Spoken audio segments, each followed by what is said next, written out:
song, We Shall Overcome. Because you know what? We will overcome all what is going on. That is not pleasant.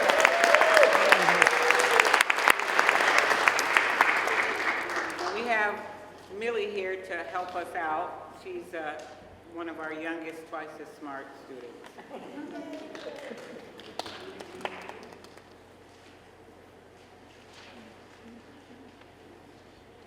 We shall overcome. We shall overcome. We shall overcome. We shall overcome. We shall overcome.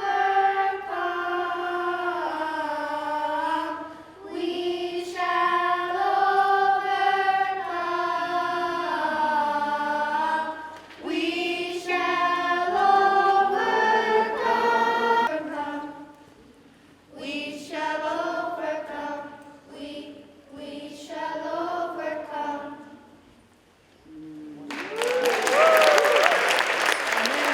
After the speakers and some more music, we'll move into the community hall where our many co-sponsors have literature to share and folks to speak with you about many of the services available in our area.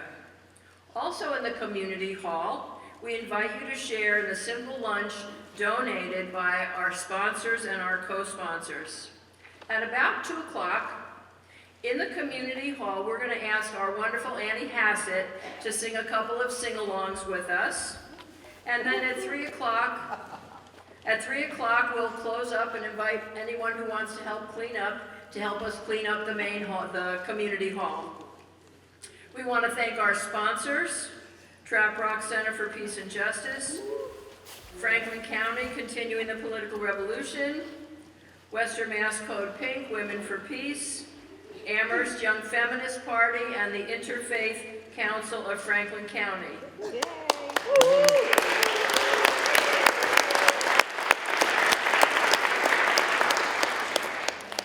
Additionally, we want to thank you for coming, and we want to thank the 25 or so co-sponsors you'll find listed in your program information and in the community hall for you to visit and learn more about all the many services and activists in the area. Thanks to the friends who helped us set up all our peace and justice regalia.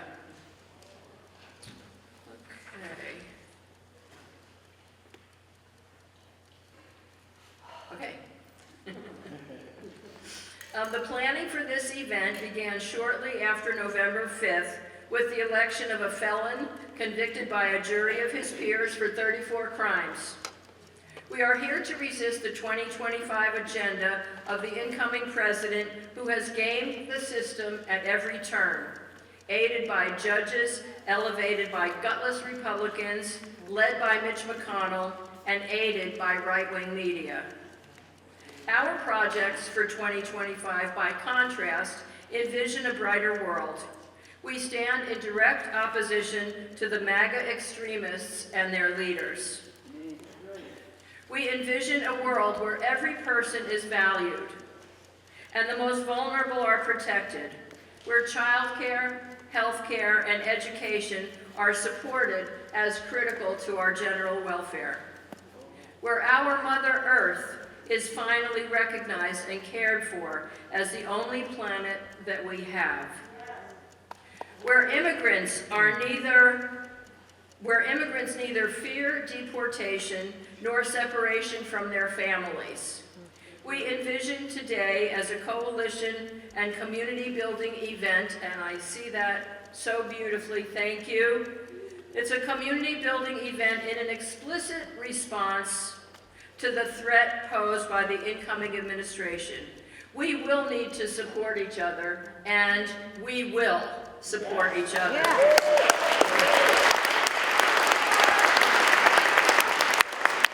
This pre-inaugural gathering is a time to share our deeply felt needs for cohesion, connection, and willingness to strengthen our common goals as we traverse this upcoming time of unknowing.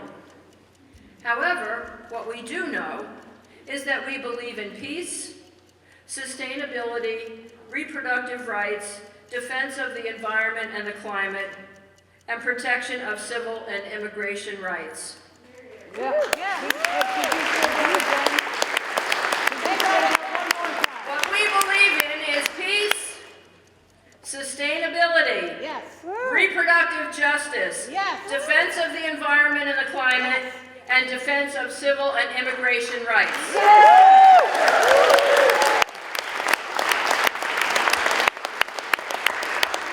Our projects for 2025 is partnering with Indivisible, a grassroots national organization, in their Help Over Hate Weekend of Service to honor the legacy of Dr. Martin Luther King Jr., whose birthday coincides with Inauguration Day 2025. Could there be a greater irony? Could there be a greater contrast? In honor of Dr. King, our service project with Indivisible is a fundraiser for Greenfield's iconic Stone Soup Cafe. Stone Soup was founded in 2010, and they prepare, according to their information, delicious and nutritious gourmet hot meals every Saturday, cooked with love and care for the community. All are welcome to join and pay what they can afford. Quote, the food is sourced locally. Every meal is a celebration of the abundance of local farmers in our valley.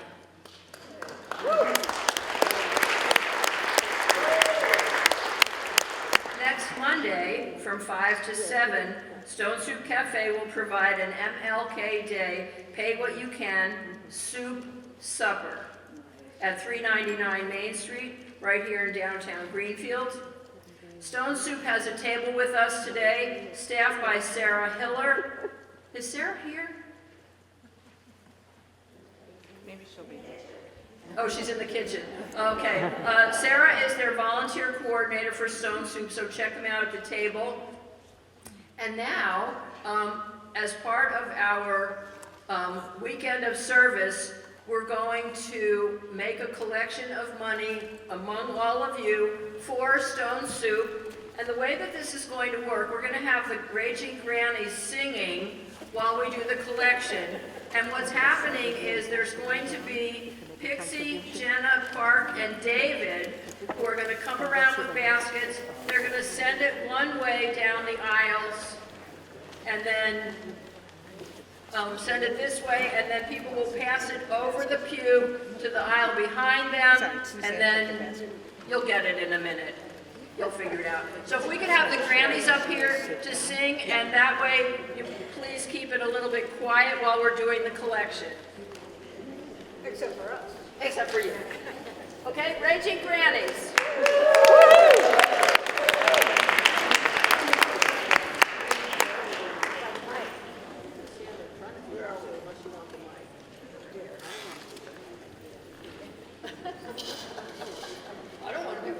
You want to sit up? Come up front. Really close. Am I okay here?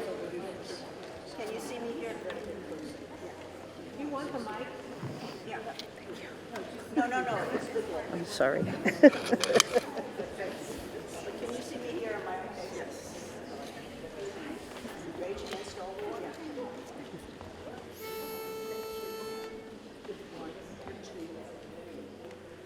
We're the Raging Grannies, and we're here to take a stand against the senseless killing raging in so many lands. No more missiles, bombs, or drones, that is our demand. We sing to end all war. No more military action. We declare dissatisfaction with greedy politicians who make war with bombs and guns. We rage to end all war. They tell us to be quiet and they throw us into jail. But though we're old, we're feisty and we're anything but frail. With songs for peace and justice, now our message will prevail. We sing to end all wars. No more militarization. We spending all our taxes to destroy, exploit, and kill. We rage to end all war. Our country keeps on sending drones to kill in other lands, and all of us must do our best to stop them if we can. How many more must die to carry out their bloody plan? We sing to end all war. No more military action.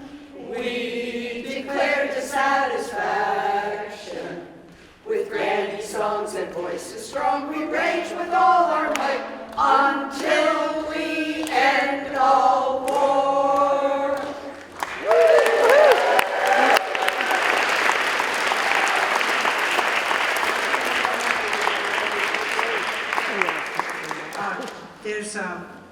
This is a multi-purpose meeting today, and so we have one other song for you that speaks to another one of our issues. Okay, we're going to sing it twice, so don't slow down at the end of the verse. Make it, yes, Mom.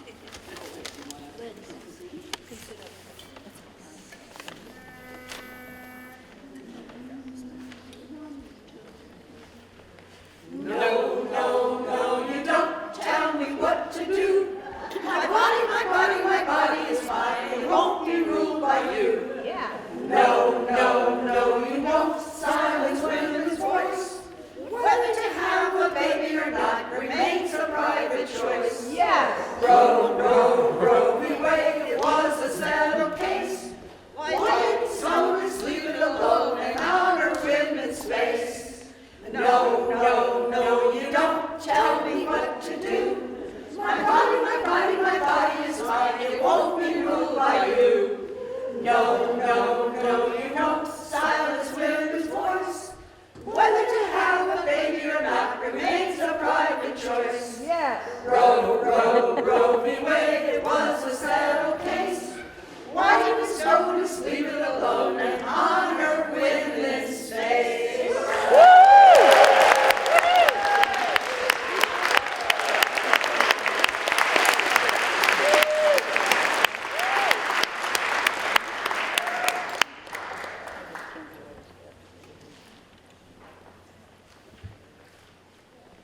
Thank you, grannies, and thank you for your generosity. I saw lots of money in those baskets. Lots of money. Who says things like that?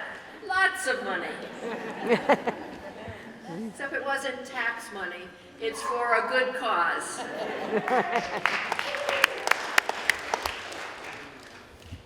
Finally, it is my great pleasure to introduce to you our keynote speaker, Reverend Kate Stevens. She is a retired minister of the United Church of Christ and a member of the Interfaith Council of Franklin County. Kate is a longtime urban and rural organizer. She has worked for the last 30 years on a CISA farm and as a flower farmer. And I happen to know that Kate also has a beautiful singing voice. Welcome, Kate. Hi, I'm Kate Stevens, and I'm glad to be here, and it is so great to see so many of you here. This is very, very important that we're here. I don't know what a keynote speaker is supposed to do, but I think in this case, I'm supposed to be a cheerleader, and even though they didn't know this, I have that on my resume because I was a cheerleader for 3 years. A long time ago. But I know why you're here. You're here because you care. Is that right? Yes. You're here because there is something you love that is being threatened. Whether it's reproductive rights or immigrant rights or LGBT rights, there is something you care deeply about. You're here because you love this magnificent planet and all its precious creatures and trees and waters and mountains and valleys. You're here because of love. And I don't mean that bushy Hallmark card kind of love. I mean deep, radical love of one another. And you're here because you want to do all in your power to protect and care for all those that might be threatened by the times to come. Am I right? Yes. Is that why you're here? Yes. And you know, because you're politically savvy, you know that you cannot do this work alone. You remember the serenity prayer. Give me the serenity to accept the things I cannot change, the strength to change those things I can, and the wisdom to know the difference. This was written by Reinhold Niebuhr, who was a German American, and he wrote it in the early 30s as the Nazis were overtaking Germany.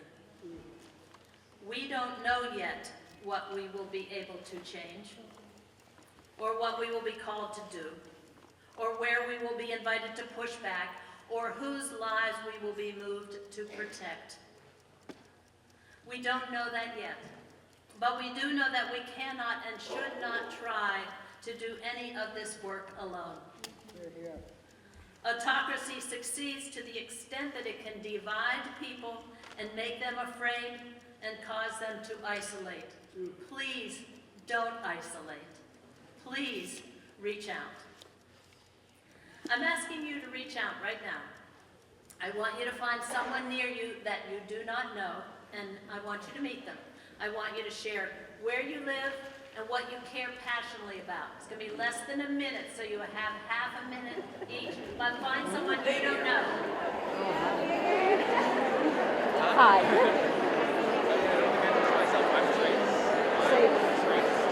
Trace. Yeah, that's what we did. I know you have. But so what do you do? Oh, okay. Wow. And you work with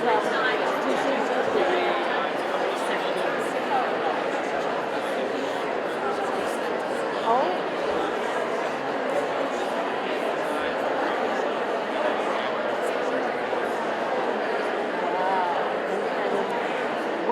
Your work with Houston, why you actually came today, or? Yes, I drove down yesterday.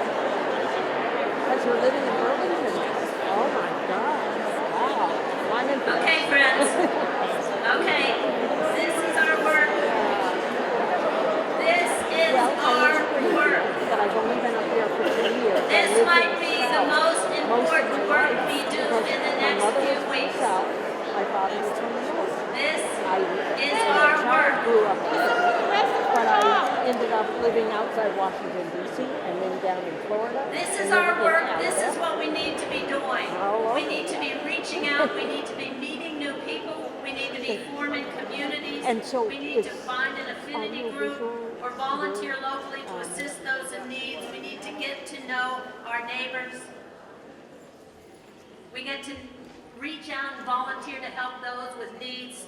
And we need to do it now in preparation for whatever things we might need to do in these next months. Hear these words. The ancient redwood trees of Northern California, huge as they are, have very shallow root systems. They cannot be blown over by the strongest wind. The secret of their stability is the interweaving of each tree's roots with those that stand by it.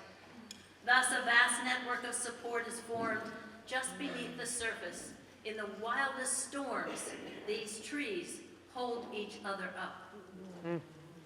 We may find ourselves in some pretty wild storms in the next few years. So find your vast network of support and hold each other up. If you feel alone, find at least one other person who shares your fears and your passions. What we can't do alone, we can do together. Amen. And there will be work to do. We know that. Some of our most prized institutions and organizations and individuals will be threatened, locally and globally, including democracy itself. I read recently of a Palestinian man who remembers as a child asking his mother, "What do we do when the world is losing light?" And his mother answered, "Find a dark corner and light it up instead." What do we do when the world is losing its light? Find a dark corner and light it up instead. And there will be dark corners. We're not sure yet where and what they will be, but most certainly there will be dark corners. Find them, ask some others to join you, and bring your light into the dark. Finally, we may find ourselves in good trouble.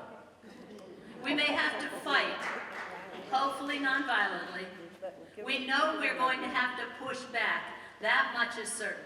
Yes. You remember the civil rights movement, Yes. the women's movement, anti-war movement, Clamshell Alliance. Yes. Remember Black Lives Matter and Occupy Wall Street. Remember the Women's March of 2017 and all those big hats.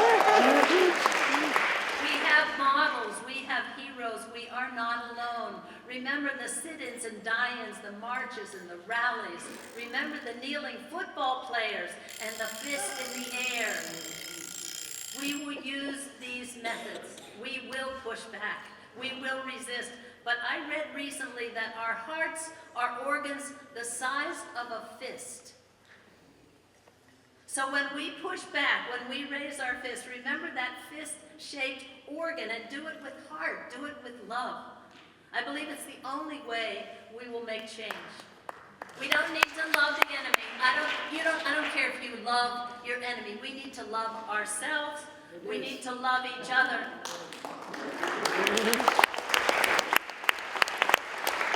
We can't use the emperor's tools to change the empire.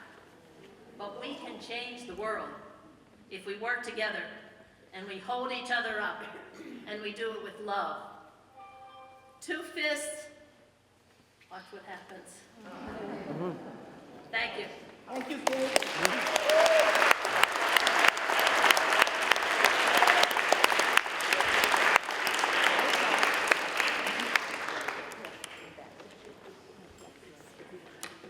Thank you, Reverend Kate. Beautiful. Now we're going to begin with the speakers that address some of the vision themes of this event. And so we're going to start with Kaya Jackson, who is a core organizer with Jewish Voice for Peace in Western Mass, as well as a healing arts facilitator, storyteller, and movement chaplain who calls Great Falls home. She just took a break. Okay, well then, let's start with, is Juliet here? Yes. She's right there. Okay, let's start with Juliet then. Juliet Margola is a member of the Amherst Young Feminist Party. I want to hear it for the Young Feminists!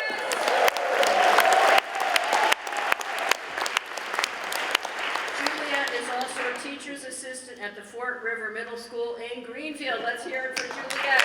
And, we have a timer that we're going to bring at what time? 5 minutes. 5 minutes. Okay, not to be rude. Great. I still get nervous speaking in front of people, so bear with me. Hello, everyone. My name is Juliet. I am 25 years old. I work as a teaching assistant at Four Rivers Charter Public School and am part of the Amherst Young Feminist Party. I want to thank Franklin County Continuing the Political Revolution and everyone that made this event possible for having me here today to represent the Amherst Young Feminist Party.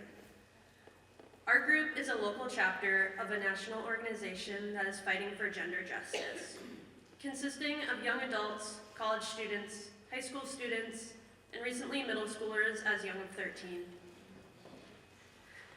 Together, we envision a future where we have open access to abortion and reproductive health. We fight for a world where when young people apply to college, all they have to worry about is their GPA, not about the status of reproductive health care or gender-affirming health care in the state they're moving to. We imagine a world where women, girls, LGBTQ+ people, and immigrants don't fear their president. You can see our passions and visions through our work. Just in the past year, we have created a zine on mifepristone, painted a mural at the Mill District in Amherst, planned a walkout to demand the certification of the Equal Rights Amendment, and hosted a banner drop fighting for access to contraception.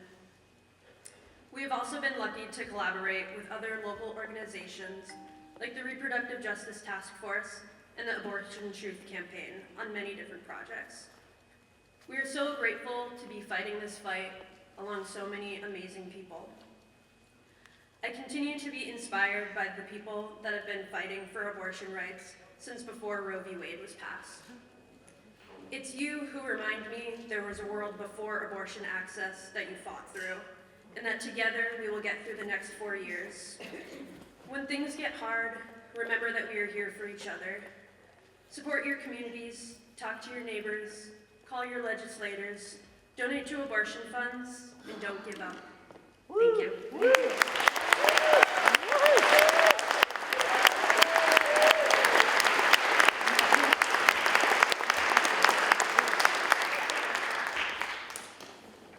So I just want to give an extra shout out to the generation coming up, because we have worked with these young feminists and they are completely remarkable, committed, and courageous. Let's hear it for the young feminists.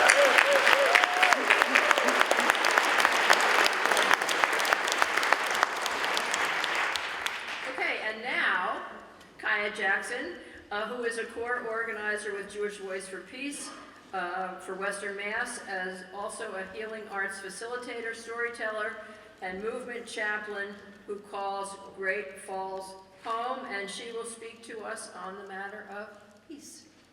Thanks, Kaya.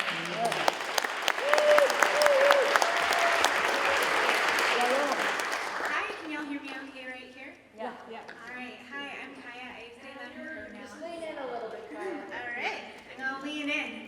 Can y'all hear me now? Great. Cool, thank you. Is it okay if I hold it?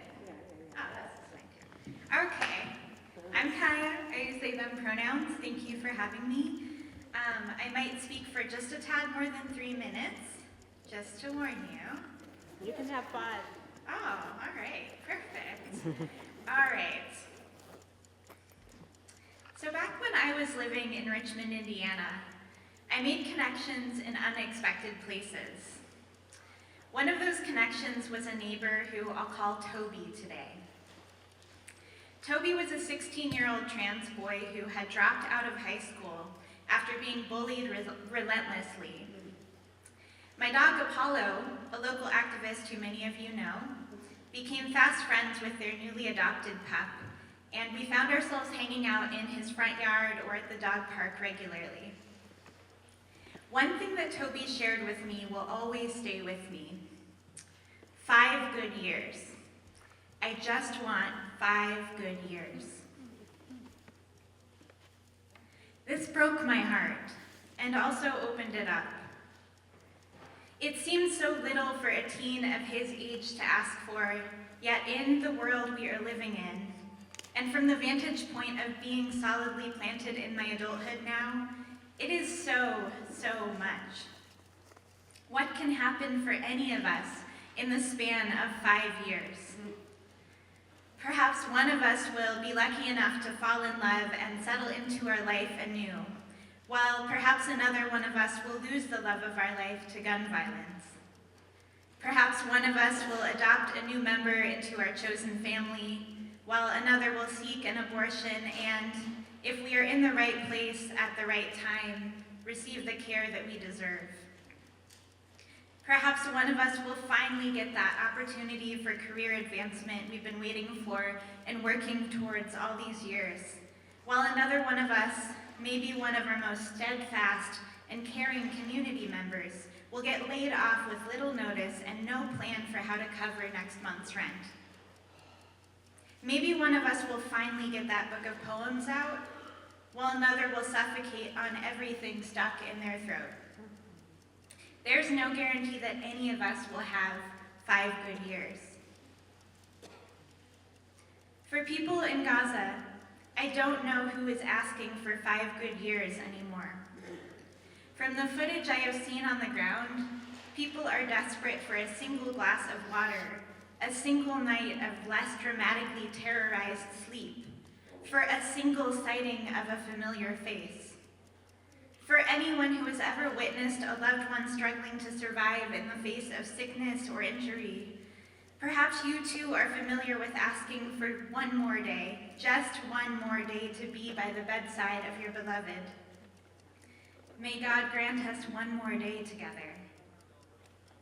Some of us in this room have survived enough already to be truly grateful for just one more day. The most oppressed have always been our teachers of what humanity can look like, what God or the divine healer or the spirit of life or the great mystery looks like in the flesh and how it speaks through our bodies and our lives. The most oppressed always teach us how to be more human, how to be truly resilient and present and alive with the gift of life in the face of death. Yet at this moment, at the threshold of this tenuous, limited, and yet long-awaited ceasefire, this lesson feels too expensive. I'm not just talking about the billions that could have gone towards food security, housing access, environmental protection, and more here in the US. I'm talking about the lives that have been relentlessly devastated with our tax dollars, the lives that cannot be brought back tomorrow or even in 5 good years.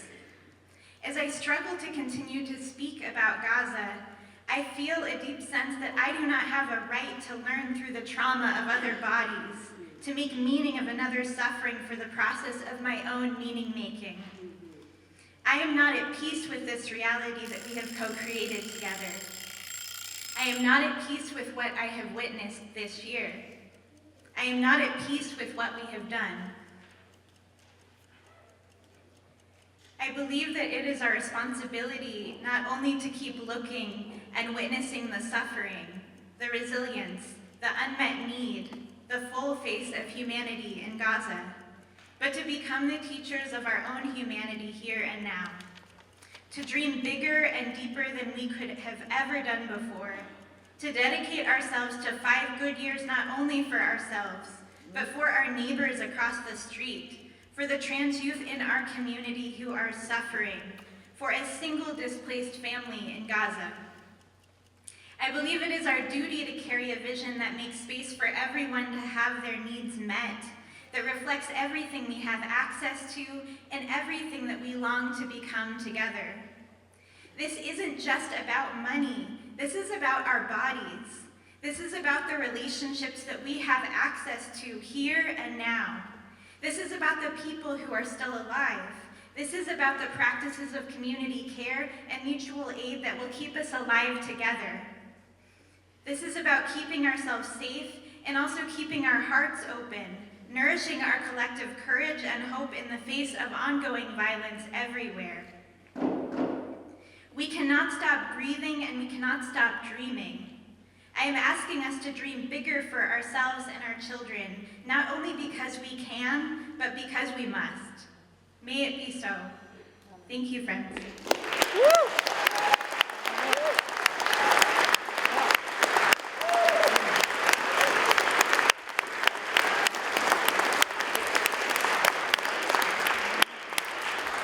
So I'd like to just take a brief moment of silence for the people of Gaza and the people of Israel who are suffering, and we hope that this ceasefire will hold.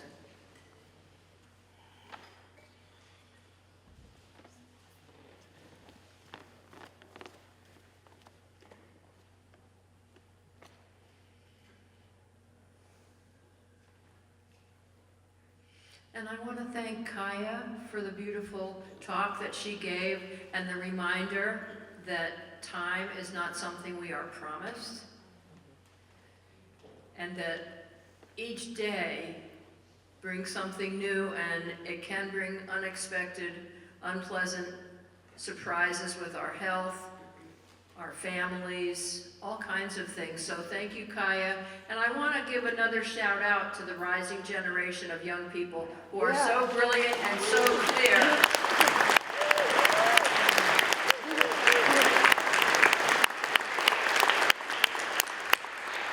And now a shout out to our beloved community, because the collection was $1,396.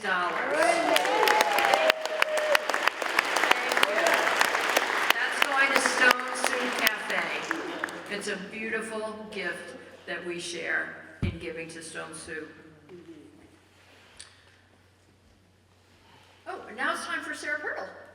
Right. Sarah Pirtle gets to sing a little song with us. Yeah? Sarah. Sarah. Oh, wait. I'm sorry. I've known Sarah since we went to middle school and high school together in Summit, New Jersey. But she does need an introduction. And Sarah will teach a song by Melanie DeMore, and she'll tell you why. I'm sharing this when Kaya said to hold on to our dreams. I bet each of us have a phrase or an image that when we wake up in the morning, it gives us hope. Melanie DeMore did that with this song. So she wrote it the day after the 2016 election. If you know that song, you'll know that it's traveled all over the country. So it began in one person's heart, sincerely trying to help middle school students. Middle school students were who she was with that day after the election. And they were primarily Black and Latinx in this particular school. 2 Black students came up to her the next day and said, "Are they going to make us slaves again?" Really, and she said, she knew they were terrified. She said, "Baby, they'd have to get through me. I'm going to be with you." Latinx student said, "They're going to take my grandmother." So she created this song because she was telling the young people who made movements, Dolores Huerta, Nelson Mandela, they led with love. It wasn't aimed at who we're going to hate. So that's her song. And I offer this to you, Melanie's song, so that you can carry it with you and remember this day. I'm going to offer the chorus and then going to be joined with Molly Scott and Lynn Benander. So Melanie's chorus is, "You gotta put one foot in front of the other and lead with love." And then she's saying, put one foot in front of the other and lead with love. You gotta put one foot in front of the other and lead with love. Put one foot in front of the other and lead with love. Molly Scott, Lynn Benander, neighbors from West County. Is Lynn here? Join me, please. Molly and I worked together with the 2,000 women surrounding the Pentagon in 1980. Wow.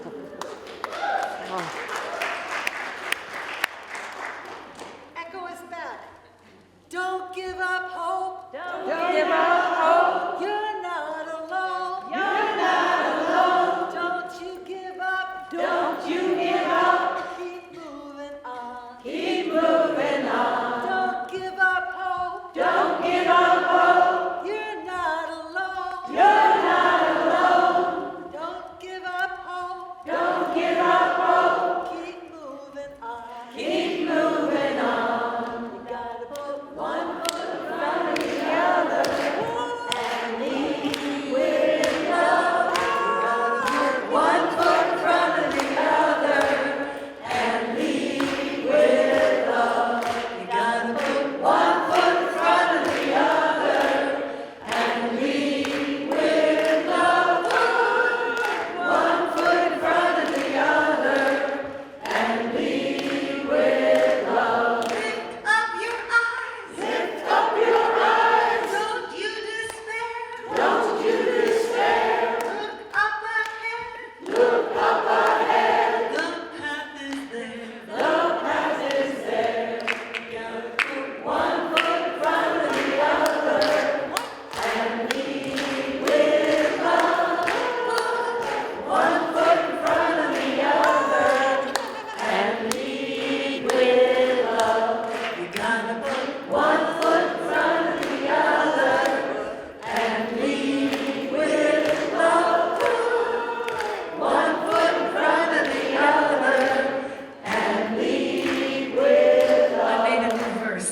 You tell your truth. You tell your truth. Hope over hate. Hope over hate. Raise up your voice. Raise up your voice. It's not too late. It's not too late. You gotta put One foot in front of the other and lead with love. One foot in front of the other and lead with love. sing to each other. Look around. Sing to each other. You gotta put One foot in front of the other and lead with love.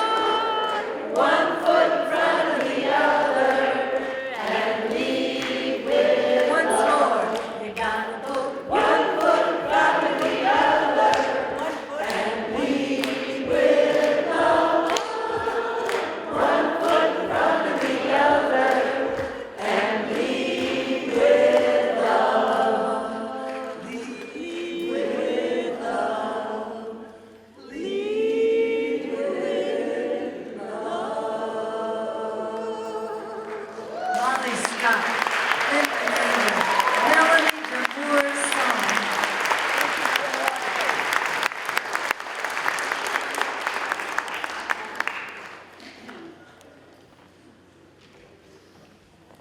Thank you, Sarah. Thank you, Molly. Thank you, Lynn.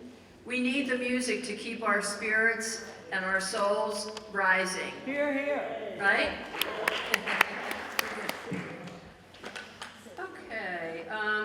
Our next speaker is going to address the issue of energy and the climate. Bill Stubblefield is a biologist and scientific advisor, member of the Wendell State Forest Alliance, and No Assault and Batteries, also in Wendell. Bill Stubblefield.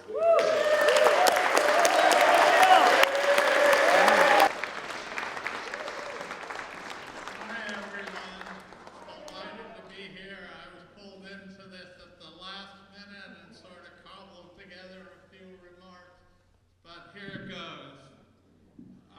It is a fundamental fact of nature that no organized system, such as an ecosystem or a society, can persist without ongoing flows of high-quality energy and materials into the system and matching flows of low-quality energy and waste materials out of the system. In particular, no human civilization can persist if these flows exceed the regenerative capacity of Earth. And that is the predicament we now face. Resolution of this contradiction is the central dynamic of our time, and how it will play out remains profoundly uncertain. We have already blown through multiple planetary boundaries that define a safe operating space for humanity. And one way or another, by choice or compulsion, the flow of energy and materials through the human system must decline dramatically. Either we live within our biophysical limits or we perish. Good planets are hard to find, and we damn well better take care of the only one we've got.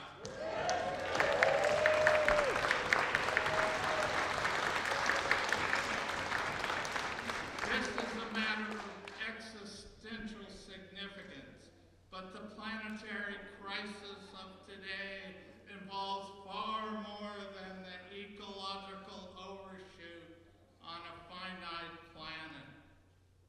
Some of our biggest and most immediate problems are inside the human system and must be dealt with if we're going to meet the environmental challenges we face. I'll mention just two.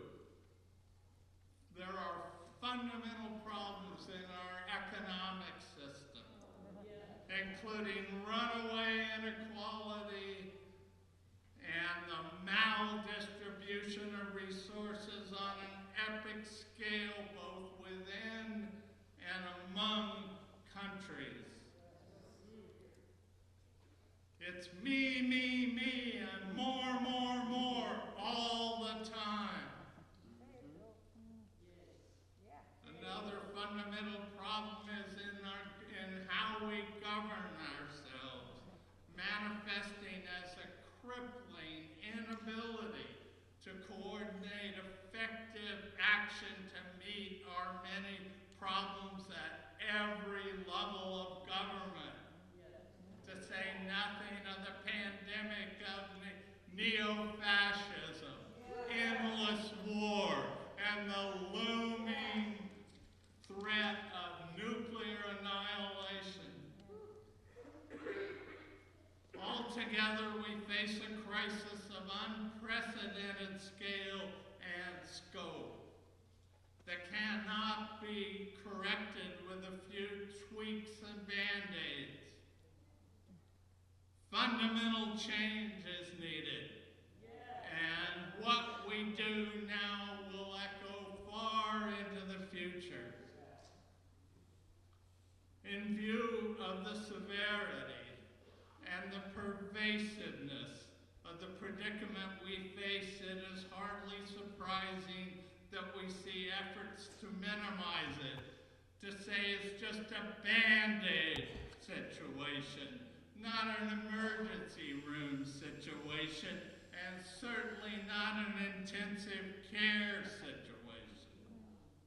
All we have to do is electrify everything, dive into our machines, and keep on shopping. Drill, baby, drill.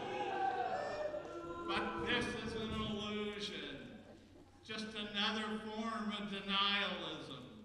And the biophysical reality is we very much need intensive care right now. Intensive care for ourselves. Intensive care for our institutions. And intensive care for the living world we all depend on.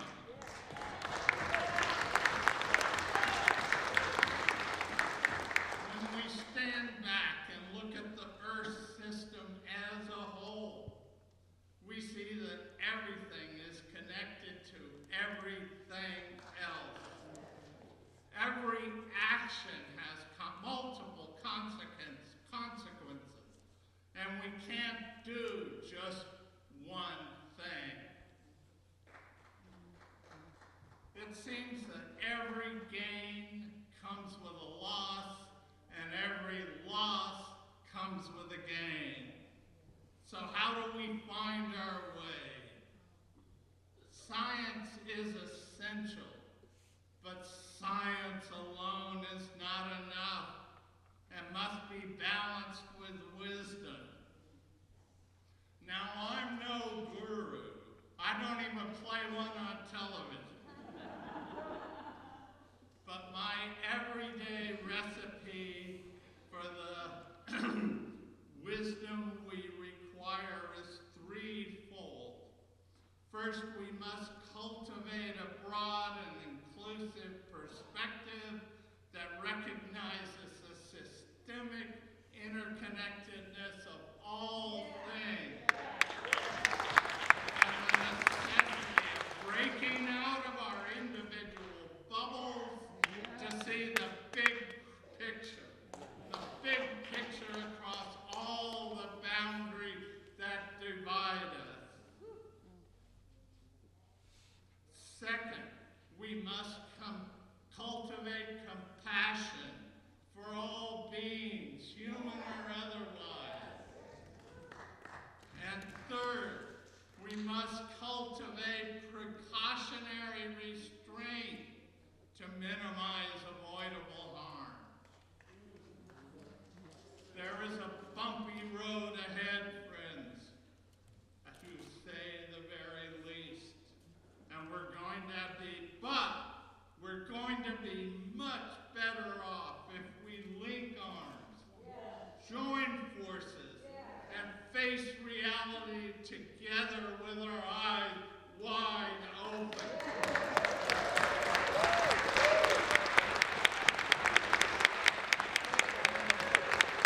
We're all in the same boat, and a better future is possible. That's why we're here today. We have a future to build, people. Let's get started. Solidarity today. Solidarity tomorrow. Solidarity forever. Viva la vida!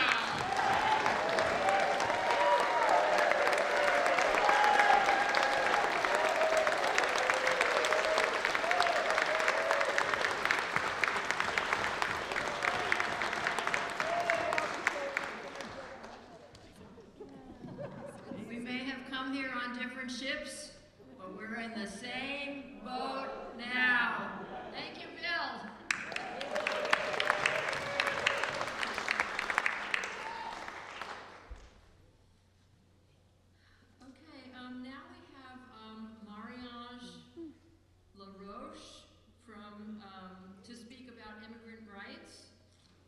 Marie-Ange is on staff of the Jewish Family Services and organizing a group for Haitian immigrants.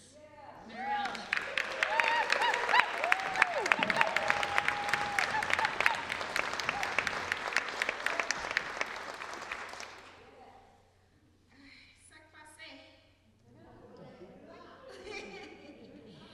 Okay, it's a pleasure for me to be here today. My name is Marie-Ange Nawash.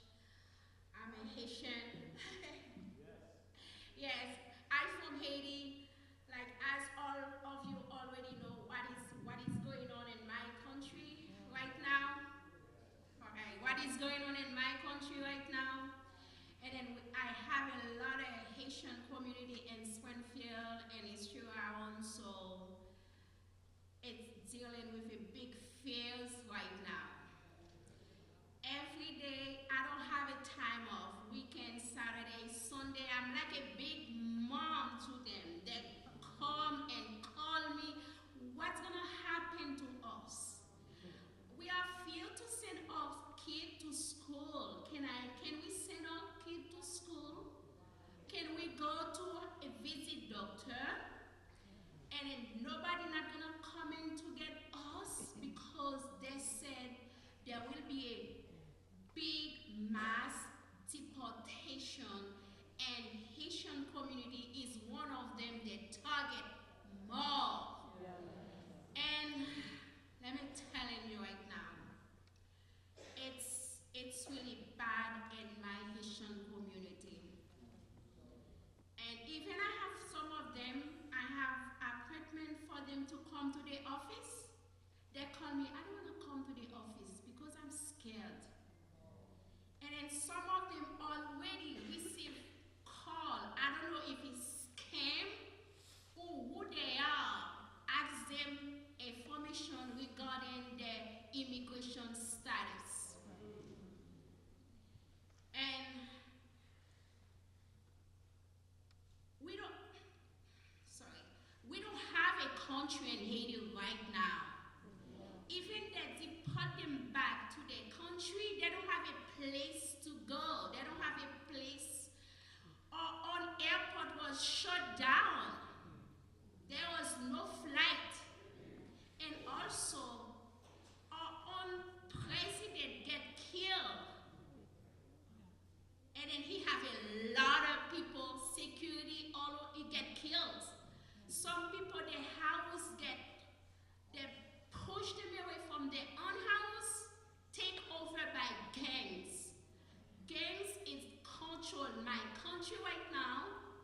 Who's the gangs? It's some like political people who give them guns, munitions. So it's the Haitian community need your help.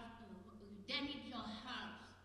So they need your assistance. I don't know how we can put it together, how we can help them out, but right now it's really critical for them. Some of them, the only way for them to stay here is just to have an asylum. They need to apply for an asylum. It's hard to find a lawyer right now. It's the public assistance, it's really full, and they need help to apply for some legal assistance. The reason I go straight to that matters, it's because it's the most things they need here to stay. They have a TPS is on.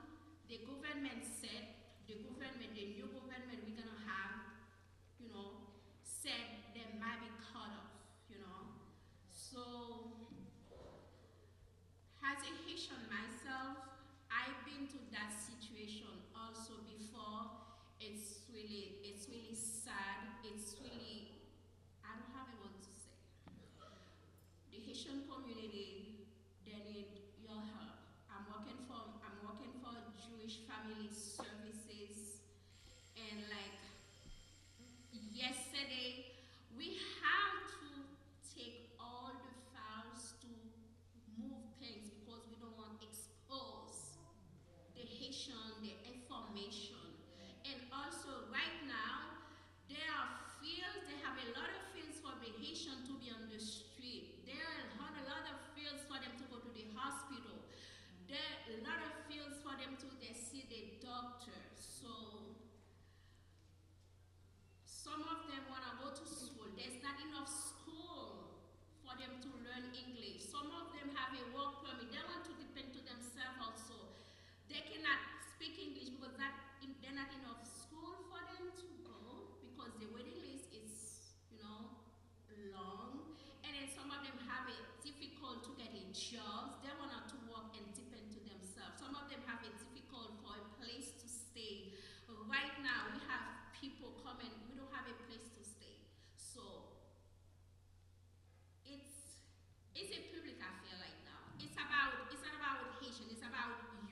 for the immigrant populations among us throughout the country.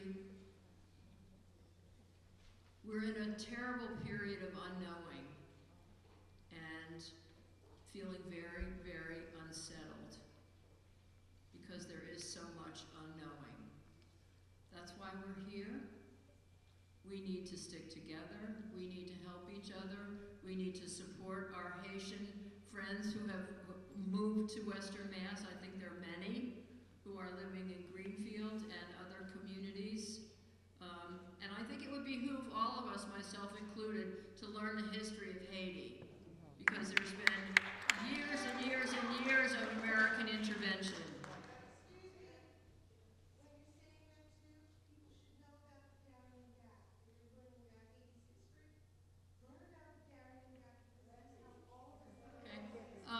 You know, maybe, yeah, it's okay.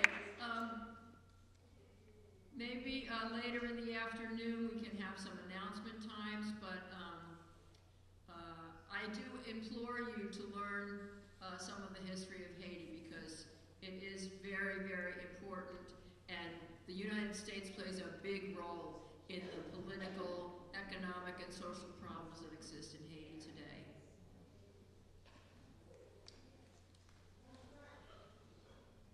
So now we're going to have another song or two. Ann Ferguson, who's been one of the co-organizers of this shindig.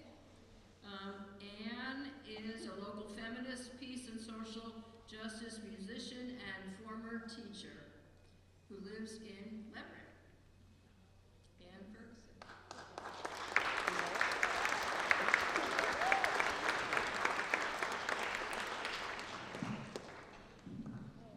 Hi, everybody.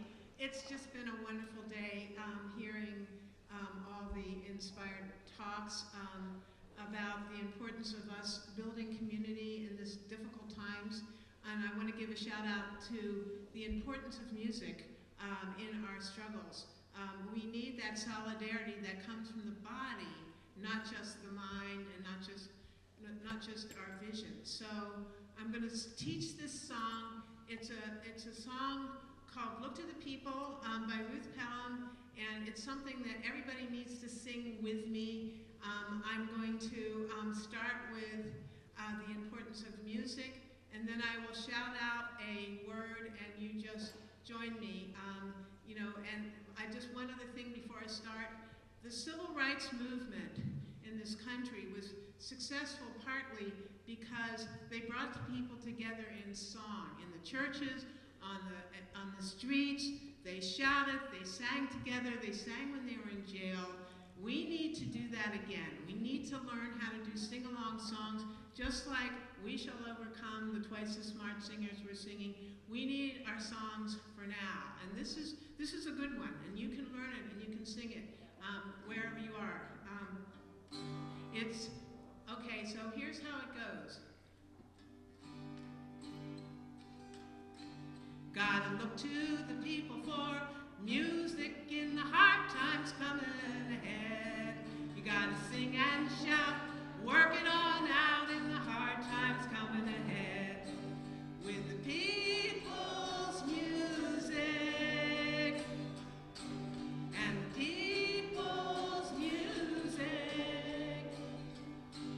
With the people's music, we gonna make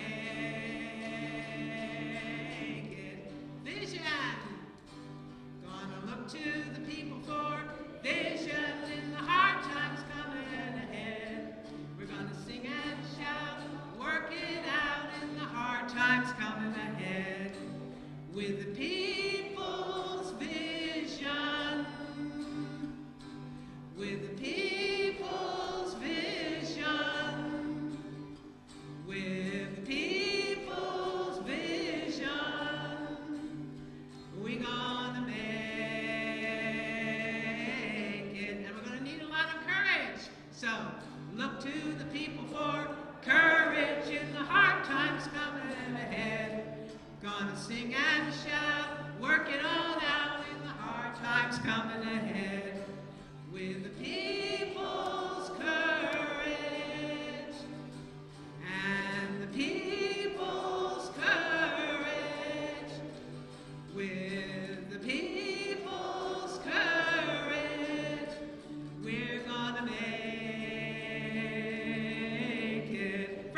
people for friendship in the hard times coming ahead. Gonna sing and shout, work it on out in the hard times coming ahead. With the people's friendship and the people's friendship. With the people's friendship, we're gonna make it justice. Gonna look to the people for justice in the hard times coming ahead. We're gonna sing and shout, work it on out in the hard times coming ahead. With the people's justice. With the people's justice. With the people's justice. We're gonna make it okay. One more, community, and then all the others. You'll see. Gonna look to the people for community in the hard times coming ahead. We're gonna sing and shout, work it on out in the hard times coming ahead. With the people's community music. With the people's music. With the people's vision. Courage. With the people's courage. Friendship. People's friendship. Justice. People's justice. With the people's community. We gonna make it.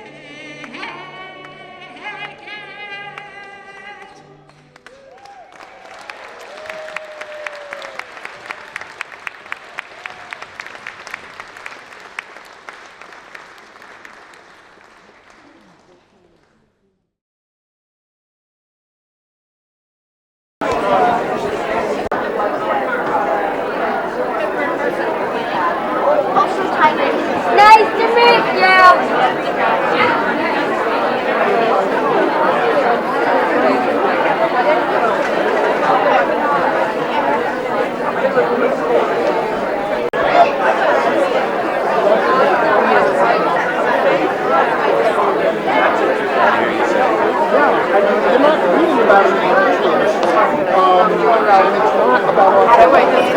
Oh, really? No, because like this is standing.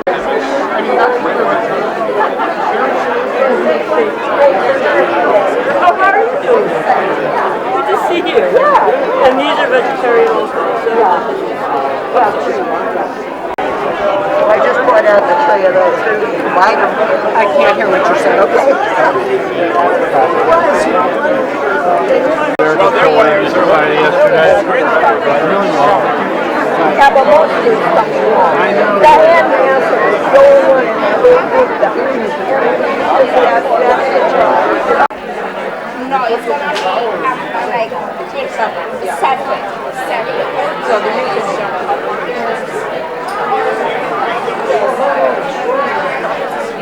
depends on Israel.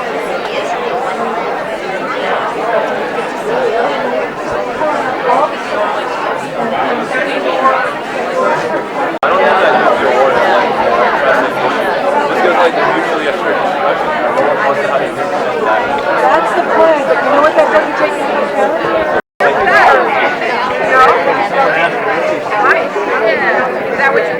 Hi, my name is Suzanne, and I was part of the Clamshell Alliance a long time ago in the 70s, and our goal was to shut down all the nuclear power plants because they're so dangerous.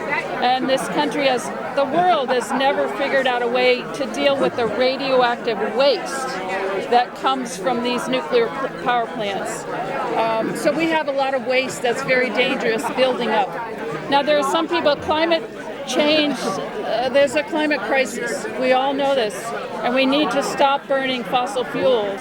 Some people think that nuclear power, because it doesn't burn fossil fuels, is a good answer to the climate crisis. But this is really false.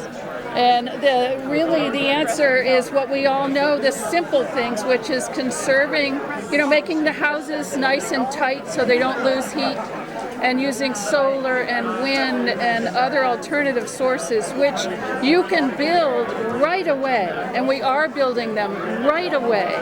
But nuclear power plants take 10, 15 years to build, and the last ones back in the 80s that they were starting to build, 2 of them were canceled and only 1 was recently started. So in the meantime, the nuclear industry right now is capitalizing on the idea that, there's a climate crisis, maybe we can get people to buy our nukes. Because the industry makes lots of money on the subsidies they get from the government, who has also bought into the idea that nuclear power might help us. So it's a hard moment in so many ways, and we know that it's hard for people to think about nuclear power in the midst of everything else. But just don't swallow the lies that they've been telling all these many decades that nuclear power will be helpful for us. And you can go to the clamshellalliance.com website for lots more information. We have news articles coming up every week or 2. And there's also an awesome documentary about the Clamshell Alliance and Nonviolent Direct Action, which is what we used back in the 70s to bring awareness to nuclear power. And it's at YouTube, and search Acres of Clams by Eric Wolf, and it's Wolf with an E. And you could put in 2024 and you'll probably find it. It's really fun to watch, and it really tells you a lot about nuclear power, but also about nonviolent direct action, which is something I think we're going to need right away here. I'm Mary McClintock. I am a member of Franklin Community Co-op. I'm staffing a co-op table today as a working member of the co-op. And Franklin Community Cooperative is a member-owned cooperative that operates one co-op, 2 stores, Greenfield's Market in Greenfield and McCusker's Market in Shelburne Falls. And we've been around since, I don't know how many years. I've been a member for 40 years. And when this event is about envisioning the world we want, and the world that I want and the world that we want is where community comes together to meet each other's needs, including, for us, it's running a grocery stores that supply our community with fabulous food. We buy a lot of food from and sell food from a lot of local vendors, a lot of locally grown food. And so that's part of, and Franklin Community Co-op, so we're member-owned. We have a program called Food for All, where people who are on SNAP or SSI or WIC can get 10% discount. I'm a working member, which means that if I do 4 hours of community volunteering each month, I get a 15% discount in shopping at the store. If I do just 2 hours a month, I get 10% discount. So we were here today giving information about the cooperative, encouraging people to join the cooperative, and also handing out little balsa wood airplanes. And I'm wearing my Hope Changes Everything shirt because every group that's tabling here, and this whole event is about having hope for this world that we want. And if you're an optimist, you know what's going to happen, it's going to be good. If you're a pessimist, you know what's going to happen, it's going to be bad. But neither of those requires you to do anything. But if, we don't know what's going to happen, but if we have hope, that gives us room to do something to make a change. And every group here is operating from their hope to make the world that we want. So Green and Greenfield has been around for, I guess, close to 15 years. We've worked on the climate and trying to protect the environment, trying to improve climate justice, working on eliminating or reducing the amount of waste, the amount of energy that we use, being more conscious of all that we do. We're going to be having a talk on film on how what we eat impacts the environment, and we have had a number of forums over the years, and the last one was about housing, and from it was born Housing Greenfield, which is a program that we're working very strongly with right now in trying to develop housing for people and shelter for the unhoused. And we have had pollinator programs. We're trying to increase the amount of pollinators that we have, and varieties of trees and insects protecting bees.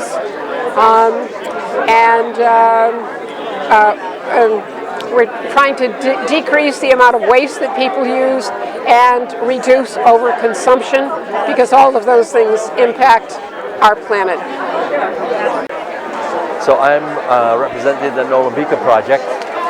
Most people would know us as a non-profit, non-tribal organization, and we tend to try to,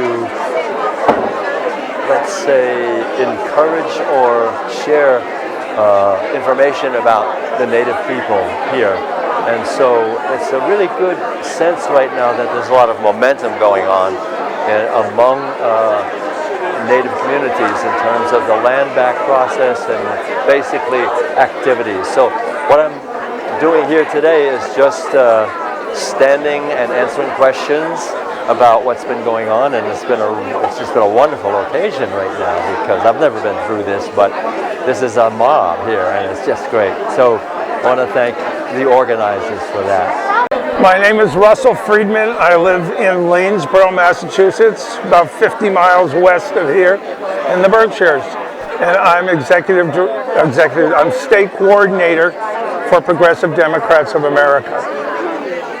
And PDA is a national PAC working inside and outside of the Democratic Party, trying to move the Democratic Party in a more progressive direction. We were founded as after the Dennis Kucinich campaign of about 25 years ago. As I say, we're a national group. Can you give us some words of hope? I can give you some words of hope in that there's a lot of activity, there's a lot of people here, which is great. We are now working to push the campaign of someone named Josh Wheel, who is a progressive running for Congress in Florida in an open seat. And the Republican hold on the House of Representatives is so slight and so small that every advance, every new member, Democratic member, would be a big help. And this is a particularly progressive man, so we're delighted to support him. We have a national group that does telephone calls, and so we're making a lot of phone calls into Florida right now. Hi, my name is Nico. I'm with the River Valley Democratic Socialists of America. I am a organizer. I've been with this group since 2017. We fight for reproductive justice, labor rights, Palestinian solidarity, and we are a chapter of a national organization with a national political program. rvdsa.org. Join us. What a marvelous display of community. Actually, it was kind of an explosion. It started slow with people filing in to the sanctuary, and then the speakers started, and they just were so powerful and inspiring and building our faith in each other and the future we want. And I was part of the group that, sat down one day after the vigil on the town common and said, well, all this Project 2025 stuff, it's like, well, what's our Project 2025? And we got all excited about realizing we do have a Project 2025, and we started brainstorming the groups that represented creating the future we want, and before we knew it, we'd come up with 30 groups. And our work was to reach out to them and convey our image of a day of celebration of community and our strength and our commitment to the future we want. And it's been a joy to contact one group after another and watch them get excited about being a part of something this big. And as people filed into the church today from all over the county, it just built energy. And then when it came into the hall where the 30 groups were inviting people to see about their projects, the dynamic energy in the room was just what we prayed for. And for somebody who's been in Franklin County for 42 years and been, building hope and commitment all those years, to see this manifestation today just makes me want to cry. I just feel such joy and like we're really in good hands and we know what to do. We're not afraid of what this man in Washington, D.C. thinks he can do to us. He won't succeed because we will never give in. And he will have to struggle with us. I like the quote from Gandhi where Gandhi said, "We are going to act like free men in a free country and let the British come into reaction to us." And I just love that consciousness of we know who we are and we know that we're on the side of good and building hope and building trust and safety and respect. And there's nothing holding us back. I'm Scott Randall at Charlemont, Massachusetts, and I am here at a gathering of concerned community members regarding our up and coming future, and it is a wonderful gathering. We are all together in the same mindset for a peaceful entity for our future, to actually make choices for ourselves and not in the hands of others, and to foster love between us all and everybody across the world, because this world is all about love. And if you don't know that, welcome. If you don't like that, I'm sorry.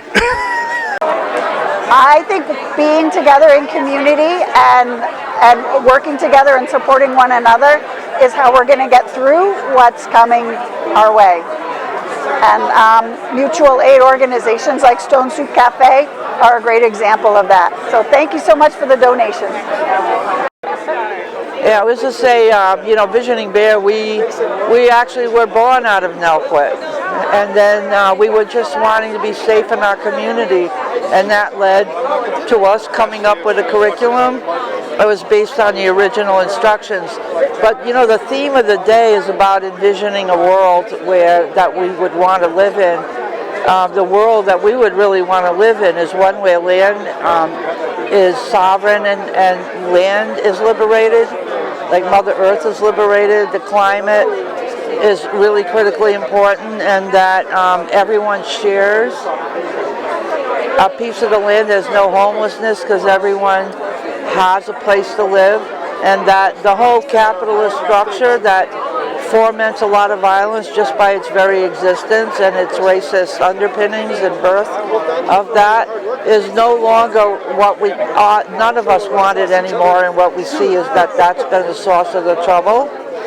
That what we can do is share and acknowledge that the plants and animals are really our teachers, and they could all function well if we weren't here, but there's a role that we play with them where we learn how to speak with them and connect with them again. Like I've envisioned a world where people get up, they're not indentured in any way, their time isn't bought, they are able to do their own day, live in their own communities, have a relation with land, teach children about relation with land, and that there's no more racism. The word doesn't exist because we're just the people, and that we live on the land in collaboration and consent with it. That we don't do anything without consent. And so, and that word consent, I mean, the plants and the animals and the Mother Earth never consented to being owned by anyone. And the trees don't consent to being taken down without respect for what they offer. So if we had a world based completely on true consent, where we ask permission from the land where we live, that we have relations with everything around us, that we're accountable for it. So that's the world I want to live in, where everyone is sacred, everyone acknowledges it, racism doesn't exist, and the children are taught to connect with the land. Hi, my name's Wendy Goodman. I just wanted to make sure that people knew that the route that people are taking to come from the South Americas, whether the Central Americas or the South Americas, is through a place called the Darien Gap, D-A-R-I-E-N Gap. It's where everybody needs to go through Panama. It's really worth checking out. It is the worst place to travel in the world. It is heavy, dense jungle. There are no roads, and you will learn a lot. But it really gives you an idea of what people are willing to go through to build their lives. So I encourage you to Google it and see whatever you can about it. Thank you very much. So my name is Priscilla. I'm a member of Demilitarized Western Mass. What our goal is to shut down the military-industrial complex here in our communities and elsewhere. And so we are primarily a direct action group, all forms of direct action, at the L3 Harris facility in Northampton, which is the 9th largest weapons manufacturer in the country. And they do work on technical devices for the military, surveillance devices, technology, and we're a very intersectional group, intergenerational. We have members from 20 years old up to 80 plus years old. We really do concentrate on being anti-racist, abolitionists, anti-imperialists, and in that, of course, we know we need to shut down the military-industrial complex. So some of our direct actions have been at the facility in Northampton, and this is an example of one we did in June of 24, where we backed this truck up to their delivery gate, and 4 people locked down in the vehicle, and it took them 6 hours to get them out. They had to call the state police special extraction team, where if you saw the truck now, there's no top, there's no doors, there's no windshield, it's bare. In behind here, there's cement, lots of cement around where they locked down, so they had to jackhammer it open to get it out. We did the same thing, a little different, in October of 23 with boats and trailers, shut them down for 6 hours then. So that's, mostly the kind of work we're doing. We're also doing a lot of other stuff, like we have a hospital medical campaign where, we stand in front of hospitals and our sign that says, if this hospital were in Gaza, it would be rubble. And we're trying to get the medical establishment to be more outspoken about that.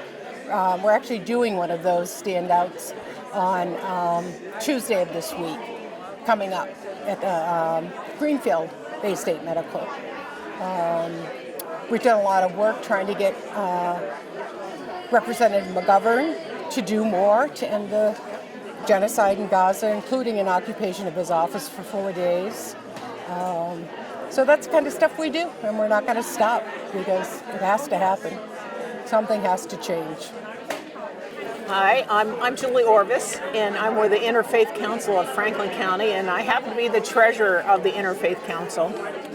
And the Interfaith Council is a collaboration of faith communities all around Franklin County that come together for understanding between faiths as a kind of a basic thing that we do. And we have usually monthly, and our theme this year has been Sacred Earth. And we'll be scheduling more on that. And we have 2 ongoing programs because our founders are people with an organization in about 20 years ago had forethought and put some money into some things. So we have an endowment for housing assistance. The Housing Assistance Fund provides sort of stopgap money for people who are in trouble, either with rental house assistance, but also people who I say are living rough. They need a tent, they need a blanket, they need a gas card, a Dunkin' Donuts card, or they're help with utilities. So it's a very flexible money because it's not government money, it's community money. We use how it's needed. And we're in the process of meeting a match. We have a money that was given to us that's managed by the community foundations. We have a regular amount of money we get every year. But the Channing Beat family did a challenge grant of $10,000 that we're in the process of meeting. So that's one of the things that we're doing, and we give out about $30,000 or $40,000 a year to people in Franklin County. And then the other thing that we have is the Peacemakers Award for young people that are doing social justice work here in Franklin County. And the deadline for nominations for that is April 1st, and it's sixth graders all the way through high school, and it's sort of wide variety of peace work, social justice work, peer mediation, whatever is, promoting peace. And then the celebration where we give out the awards is going to be on May 13th this year at the Deerfield Community Center in Old Deerfield. So that's the two things. And then, so I hope that people will keep an eye out on us, what's coming up. So I just want to tell you, I'm Pocky Whelan with Western Mass Code Pink, and I just want to announce to you, everybody who's listening to this and watching this, that we're doing nonviolence trainings again. Once upon a time, here in the Valley, we used to have nonviolence trainings because people were going to do actions in which they risked arrest.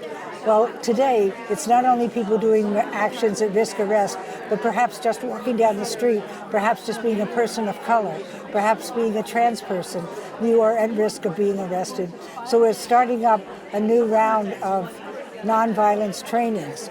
And if you're interested in becoming trained in nonviolent resistance, you can get in touch with Mary NV Peace, MARY Peace, at gmail.com, and we'll be in touch with you about when and where trainings are held. They're always free, and they're up and down the valley. So please take advantage of nonviolence training because we need it now more than ever. Thanks. My name is Sarah Pirtle, and I'm part of the Traprock Center for Peace and Justice. We started back in 1978. There was an effort with Harvey Cox to start a necklace of nonviolent centers.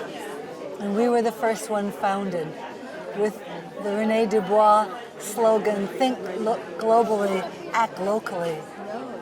So right now you can see on our table just a whole range of issues. We've got right here the origin of the Palestinian-Israel conflict.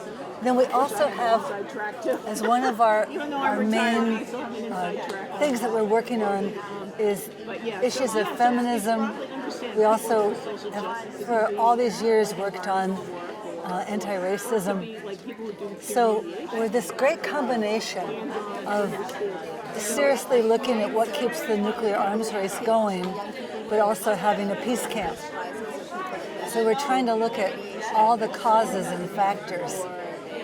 I love this quote from Peace Pilgrim. She said, "Find your place in the peace puzzle." So rather than saying, a unilateral, this method's better than that, we want each person to see where they fit, what's going to draw them. Today has been a thrill. There's 30 different groups. They're each talking about their way of building the future. So thank you for letting me introduce you to Traprock.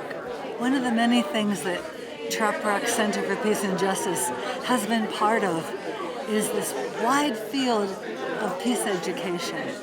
So back in the 80s, 23 young people came together to draw their hopes and fears. It became this novel. I loved meeting with them. So the book laced together their illustrations. An Outbreak of Peace won a National Book Award. And then a different way of building peace is to go into a classroom. So you see here young people in a circle in a collaborative dance. So I find that this integration of the arts is such a great way to help young people make meaning.